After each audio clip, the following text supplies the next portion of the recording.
As we have seen earlier, with regards to the textual features, of course, in the previous episode, which is episode number 3, I have talked about various features that are used in the text that I showed you in the episode number 1, in term number 2.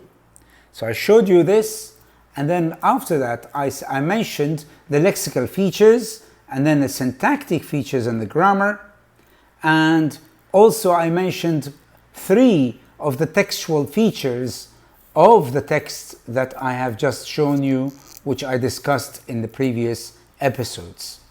Now there are more features that are related to textual to the text, and number 4 is let me just do a revision of the last 3, which is register and the use of formal language and archaism.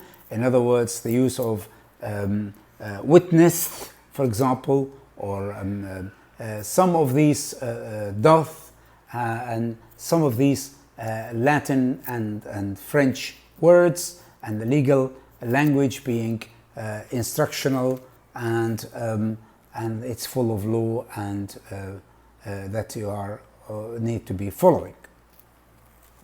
Number 4, as a feature of the text that I showed you earlier in the previous 2 episodes, is the text is formulaic, as Basil Hatem has mentioned when he was talking about in his book A Practical Guide.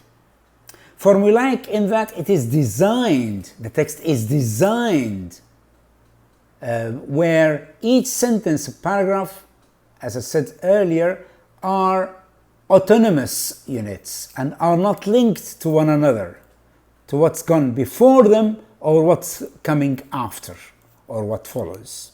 And that is a very, very one of the most important features of the legal language used in English.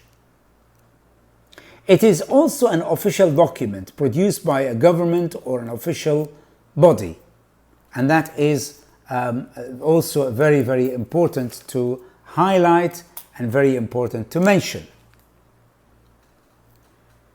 Number 6 is also that as a textual feature of that text that I showed you and general texts, legal texts, is objectivity in perspective. In other words, they use the word everyone, they use the word a person, they use the word one. All of these in order to objectify the parties or the people whose the law is applying, you are applying to them, or they need to follow. And number 7 in the features, which is what also Basil Hatem has mentioned in his book The Practical Guide, is there's no argument and counter argument in the text. In other words, the text itself is not opinionated, meaning it does not express an opinion or a viewpoint. And that is really one of the also very, very important, that the text itself is not opinionated. In other words, they don't say I think and you think and I believe and you believe. And this way, with this episode, I would close on this text that I have actually showed you earlier, which is the text that I have analyzed, this legal text in English. I have analyzed it, giving you an idea about its lexical features, which are common in many of the legal texts, and also some of the syntactic features which I have mentioned about post-modifying elements, punctuation is thinly used, and long sentences, complex sentences, abuse of nominalizations, passive constructions, modal verbs being used, and capitalization when you are referring to a document, and also lack of adverbs and lack of pronouns. You are not supposed to use any pronouns. You need to repeat, and repetition is very, very a big feature in the legal text.